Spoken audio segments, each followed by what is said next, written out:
नमस्कार, स्वागत है आपका बात देवभूमि की। मैं हूं आपके साथ सचिन चौहान। लव जिहाद और लैंड जिहाद मामले में दिल्ली से देहरादून पहुंचे मुस्लिम प्रतिनिधियों के प्रतिनिधिमंडल ने मुख्यमंत्री पुष्कर सिंह धामी से मुलाकात की है और इस दौरान उन्होंने उत्तरकाशी में उपजे विवाद को लेकर प्रदेश सरकार की ओर से की गई कार्रवाई पर संतोष भी जताया है और कहा कि संवेदनहीनता के कारण हालात ये बिगड़े हैं। संवाद बढ़ाने के लिए सभी धर्मों के धर्म गुरुओं को इनका सम्मेलन ये होगा और मीडिया के सामने प्रतिनिधिमंडल ने कहा है कि हम उत्तराखंड आए हैं और हमें ऐसा कुछ महसूस नहीं हुआ कि यहां पर माहौल खराब है और सरकार और कानून अपना काम कर रही है।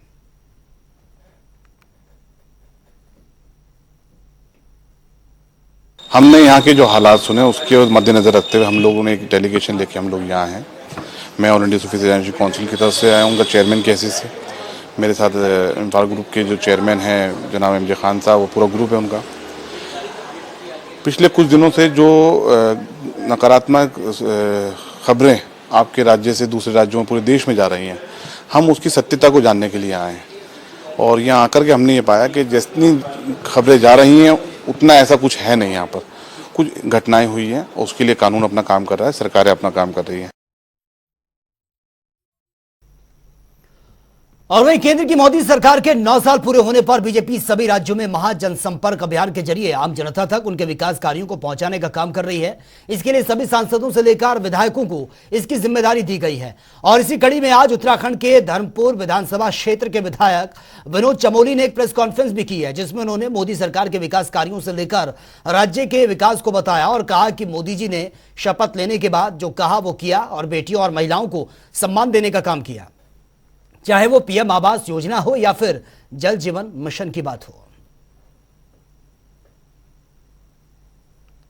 बाईपास का काम जो बहुत समय से लंबित पड़ा हुआ था, आज वो लगभग कंप्लीशन पर आ रहा है।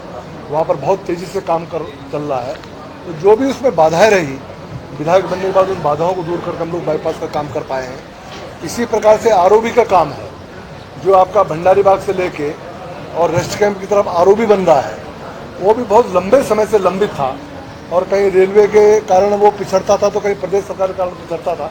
तो दोनों का समन्वय बनाकर उन बाधाओं को दूर करके आज आरओबी का भी काम आगे बढ़ रहा है और लगभग साल डेढ़ साल के अंदर भी कंप्लीशन की ओर है, वो हम लोगों ने किया। इसी तरह से 6 वार्डों के अंदर 600 करोड़ की लागत से सीवरेज का काम, ड्रेनेज का काम, पेयजल का काम और सड़क निर्माण का काम इस समय हमारा बहुत तेजी से हो रहा है।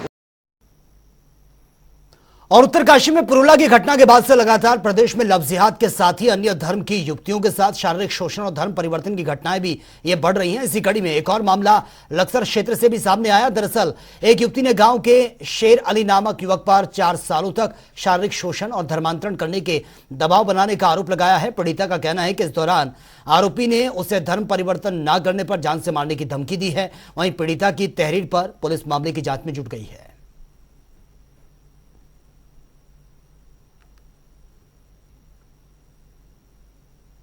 सरगांव की कोई लड़की है जिसने हमें सूचना दी कि कोई व्यक्ति जो मखेली गांव से है उसका लगातार 4 वर्षों से शोषण कर रहा है। उसे कुछ पानी वानी में पिला के उसने ऐसा कर दिया है कि उसका दिमाग काम नहीं करता। लेकिन आज उसने दबाव जब उसने डाला कि धर्म परिवर्तन का दबाव, तो लड़की ने बगावत की है और लड़की ने आके हमको सूचना दी। हम उसे लेकर कोतवाली पहुंचे हैं। लड़की तहरीर दे रही है और जो विधिक कार्रवाई उसके विरुद्ध बनती है वो बन जाए। अगर इस प्रकार की घटनाओं में शासन प्रशासन चौकन्ना ना रहा तो कहीं ऐसा ना हो कि पुरुला की घटना फिर अब लक्सर में दोहराई जाए। वहां पे तो धारा 144 लगा दी गई है, यहाँ पे भी धारा फिर लगानी पड़ेगी। उत्तराखंड में लव जिहाद की बढ़ती घटनाओं को लेकर सियासी दिग्गजों की बयानबाजी इस पर जारी है। वहीं उत्तराखंड के पूर्व सीएम हरीश रावत ने लव जिहाद और लैंड जिहाद को लेकर सरकार पर निशाना साधा और इस मामले में उन्होंने सत्ताधारी बीजेपी को ही कटघरे में खड़ा कर दिया है। उन्होंने आरोप लगाया कि लव जिहाद और लैंड जिहाद बीजेपी की फैक्ट्री में ही निर्मित है। उन्होंने कहा कि बीजेपी जब से सत्ता पर काबिज हुई है तब से लव जिहाद और लैंड जिहाद ये तेजी से बढ़ रहा है। कांग्रेस इन शब्दों से परिचित नहीं और जब से भाजपा सत्ता में आई है तभी से ये बातें उठ रही हैं और भाजपा समाज को बांटने के लिए अलग अलग चीज़ें इस्तेमाल करती है। हमारा संघर्ष तो बेरोजगारी से है, महंगाई से है, कुपोषण से है, महिलाओं के प्रति जो अत्याचार बढ़ रहे हैं उनके खिलाफ हमारी आवाज़ है। हम किसानों के लिए लड़ते हैं, हम मजदूरों के लिए लड़ते हैं। हम लोग उन सवालों पर लड़ रहे हैं जो सवाल विकास से जुड़े हुए हैं। और मानसून सीजन में आने वाली आपदाओं को लेकर उत्तराखंड सरकार ने बड़ा फैसला लिया है। अगले 6 महीने के लिए सभी विभागों के लिए जरूरी आदेश जारी कर दिए गए हैं, जिसके तहत राज्य सरकार के अधीन किसी भी सरकारी विभाग में कर्मचारी हड़ताल नहीं कर सकेंगे। आपदा के दौरान राहत बचाव कार्य को देखते हुए ये आदेश जारी किए गए हैं।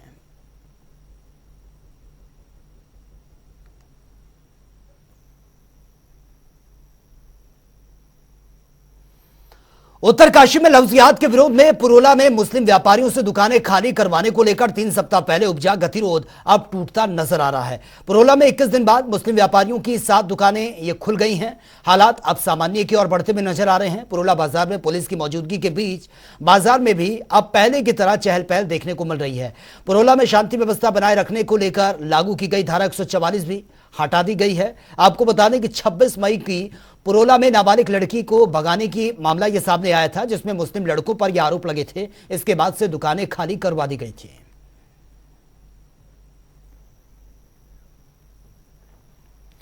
हल्द्वानी के कमलवा गांजा में कल हुई घटना के बाद से समाजवादी पार्टी के शिष्टमंडल से आज एसपी सिटी से मुलाकात उन्होंने की है और समुदाय विशेष को टारगेट करने की बात यह कही है। सपा के प्रदेश प्रभारी अब्दुल मतीन सिद्दीकी ने कहा कि पिछले दिनों पशु क्रूरता संबंधित घटनाएं ये हुई थी और वो इसकी कड़े शब्दों में निंदा भी करते हैं।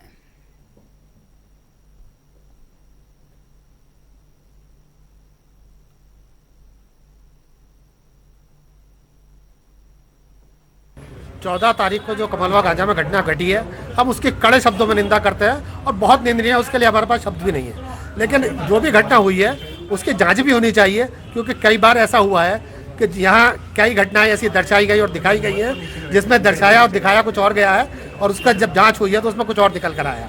तो हम यही कहते हैं उसमें जो भी दोषी है उसके खिलाफ सख्त से सख्त कार्रवाई होनी चाहिए।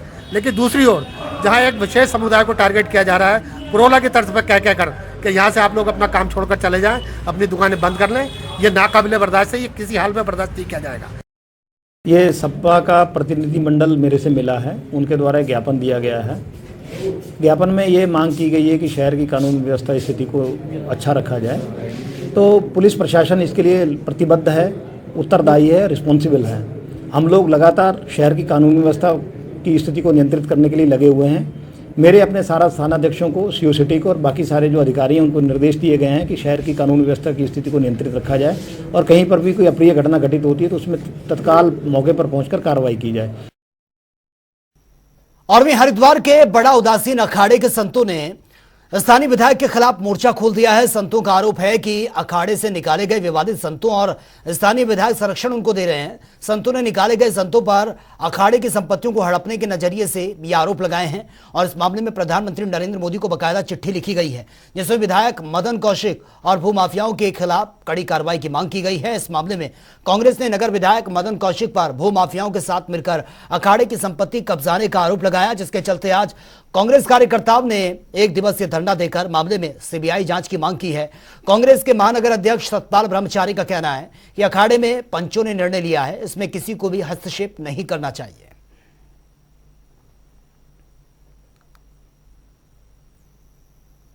हर अखाड़े में अलग अलग पंच हैं, उनकी अलग अलग सरकारें हैं, निर्णय लेने की उनकी परंपराएं हैं। वो क्या परंपराएं हैं? दूसरे के अखाड़े में कोई ज्यादा हस्तक्षेप ना करना चाहिए, ना करता है। आपसी उनके मतभेद है, क्या है? तो भाई एक ही कारण है, उन्होंने यहाँ के माननीय विधायक जी का नाम क्लियर लिया है। आज के माननीय प्रधानमंत्री जी को चिट्ठी लिखी है, राष्ट्रपति जी को चिट्ठी लिखी है, जो प्रकरण आपके सामने है। और हम भी कांग्रेस की ये मांग है कि इस प्रकरण में चाहे वो कई अखाड़े हैं, कई आश्रम हैं, किस व्यक्ति ने कब्जा किया, कौन इसका सूत्रधार है, उसका पता लगना चाहिए। चाहे वो कोई भी हो, किसी भी दल का हो, चाहे कांग्रेस का हो, चाहे भाजपा का हो, चाहे समाजवादी का हो, चाहे बसपा का हो, हम क्लियर ईमानदारी से ये मांग करना चाहते हैं कि इसमें सीबीआई की जांच हो। और वहीं पूर्व मुख्यमंत्री हरीश रावत लोकसभा चुनाव की तैयारियों के चलते हरिद्वार पहुंचे थे। हरिद्वार में उन्होंने साधु संतों से भी मुलाकात की है। इसको लेकर उन्होंने ट्वीट भी किया है। उन्होंने लिखा कि आज सिद्धपीठ भूमा निकेतन हरिद्वार में अनंत श्री विभूषिति द्वारका शारदा पीठाधीश्वर जगत गुरु शंकराचार्य स्वामी अच्युत्यानंद तीर्थ महाराज से भेंट कर उनका आशीर्वाद लेने का सौभाग्य मुझे यह मिला है। तो ये ट्वीट किया है पूर्व मुख्यमंत्री हरीश रावत ने। उन्होंने ये ट्वीट करते हुए लिखा है कि भूषित द्वारका स्वामी महाराज से भेंट कर उनका आशीर्वाद देने का सौभाग्य ये मुझे प्राप्त हुआ है।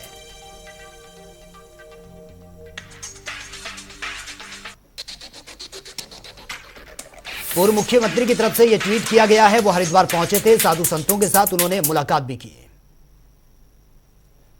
और वहीं देहरादून में कांग्रेस प्रदेश मुख्यालय में कांग्रेस की वरिष्ठ नेत्री रही इंदिरा हृदयेश की दूसरी पुण्यतिथि पर कई कांग्रेस जनों ने उनको श्रद्धांजलि दी है। इस दौरान वहां द्वारहाट विधायक मदन बिष्ट भी नजर आए हैं। वहीं मदन बिष्ट ने मीडिया से बातचीत करते हुए कांग्रेस प्रदेश प्रभारी देवेंद्र यादव पर जमकर निशाना साधा है।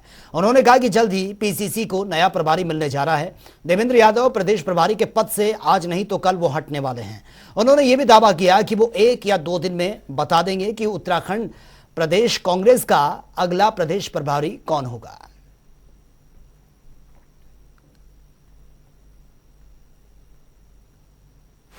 हम आपको ये भी बता देंगे 1-2 दिन से, आप हमारा वो लेना, इंटरव्यू लेना, हम ये भी बता देंगे कि दूसरा प्रभारी कौन आ रहा है। नहीं, प्रभारी से हमारी नाराजगी कुछ नहीं थी। जब सीएलपी बनाए, जब प्रदेश अध्यक्ष हटाए, तो नैतिकता के आधार पर प्रभारी को रिजाइन देना चाहिए था। हार का जुम्मा इन्होंने लेना चाहिए था, क्योंकि टिकट बांटने में ये भी उतने हिस्सेदार। उत्तरकाशी पुरोला महापंचायत मामले में निरंजनी अखाड़े के श्री महंत दर्शन भारती को धमकी भरा पत्र मिलने के बाद से साधु संतों में काफी आक्रोश है। साधु संतों ने इस मामले में मुख्यमंत्री पुष्कर सिंह धामी से सख्त कार्रवाई की मांग की है। और निरंजनी अखाड़े के आचार्य महामंडलेश्वर स्वामी कैलाशानंद गिरी ने कहा है कि निरंजनी अखाड़ा और सभी साधु संत दर्शन भारती के साथ खड़े हैं। अगर जरूरत पड़ी तो लाखों नागा सन्यासी हमारे आदेश पर सनातन परंपरा की रक्षा भी करेंगे। इन धमकियों से हम डरने वाले नहीं हैं। क्या कुछ आगे उन्होंने कहा, वो सुन लेते हैं।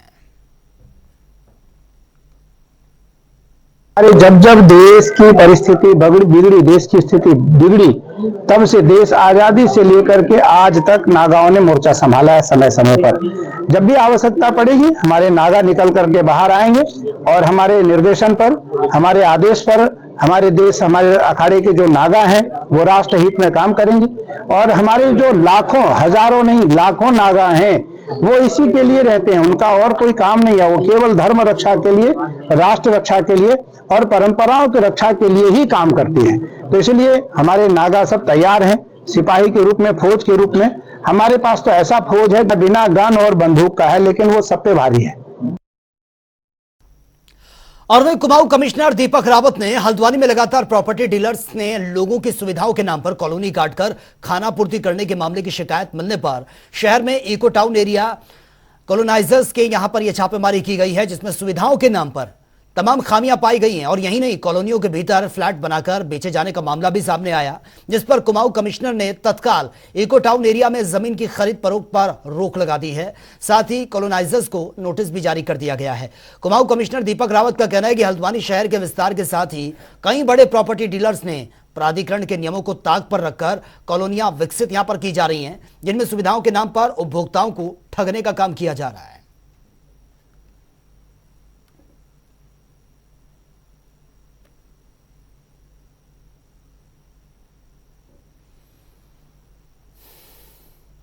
इस तरह की शिकायतें मेरे पास आ रही थी कि जो कॉलोनीज यहाँ पे बनी हैं, जो 3 कॉलोनीज मैंने देखी हैं, इसमें जो उचित सुविधाएं हैं वो नहीं दी गई हैं और जो लेआउट पास हुए हैं उसका कई जगह पे उल्लंघन हो रहा है। तो उसको आज मौके पे देखा गया।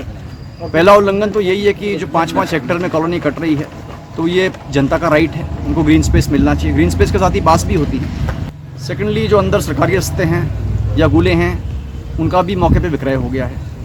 कितने प्लॉट बिक चुके, कितने बचे हैं, क्या वो प्लॉट जो आपका पास हुआ है लेआउट उसके अनुरूप बिके, इसका भी कोई ब्यौरा नहीं रखा गया है।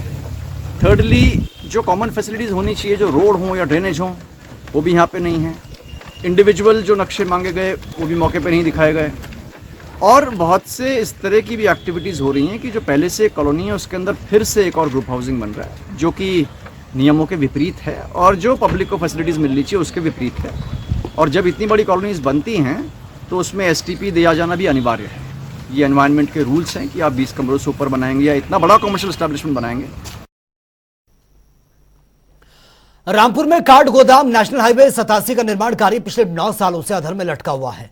नेशनल हाईवे निर्माण के लिए पूर्व में आई कंपनियों के बीच में काम छोड़कर जाने के बाद तीसरी कंपनी ने अब निर्माण कार्य करना शुरू कर दिया, जिसके बाद आज केंद्रीय रक्षा राज्य मंत्री अजय भट्ट ने हाईवे निर्माण कार्यों का जायजा लिया। उन्होंने अधिकारियों को निर्माण कार्य की गुणवत्ता सही करने के निर्देश भी दिए हैं। अजय भट्ट ने कहा कि पिछले कई सालों से यह काम अधर में लटका हुआ था और ऐसे में नई कंपनी को निर्माण की जिम्मेदारी यह दी गई है जो काम को तेजी से कर रही है और ऐसे में उम्मीद यही जताई जा रही है कि इस साल 2023 में हाईवे का निर्माण कार्य पूरा कर लिया जाएगा।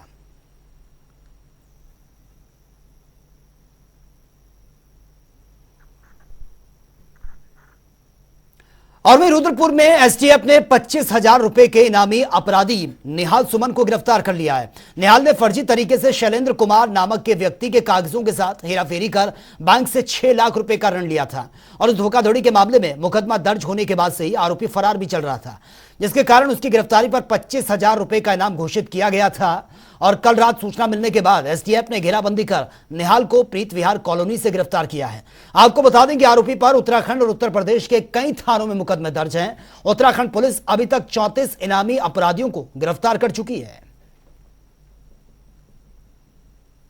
6 माह पूर्व एक मुकदमा दर्ज किया गया था जिसमें एक व्यक्ति द्वारा फर्जी लोन लिया गया था, किसी और व्यक्ति के नाम पर बैंक से लोन लिया गया था और उस संबंध में मुकदमा दर्ज कराया गया था और विवेचना की जा रही थी और वो लगातार फरार चल रहा था। उस पर 25,000 का इनाम घोषित किया गया था। तो उसमें एसटीएफ कुमाऊं की टीम द्वारा उसको कल रात रुद्रपुर थाना क्षेत्र से गिरफ्तार किया गया है। खबर ऋषिकेश से है, जहां पर महिला पर्यटक ने पुलिस के साथ बदसलूकी की। आपको बता दें कि ट्रैफिक होमगार्ड ने महिला को गलत साइड से चलने पर जब रोका, जिसके चलते कार सवार महिला पर्यटक गुस्से में नजर आई। रोके जाने पर जमकर हंगामा करना शुरू कर दिया। वहीं दिल्ली की महिला के खिलाफ पुलिस ने मामला दर्ज कर लिया है।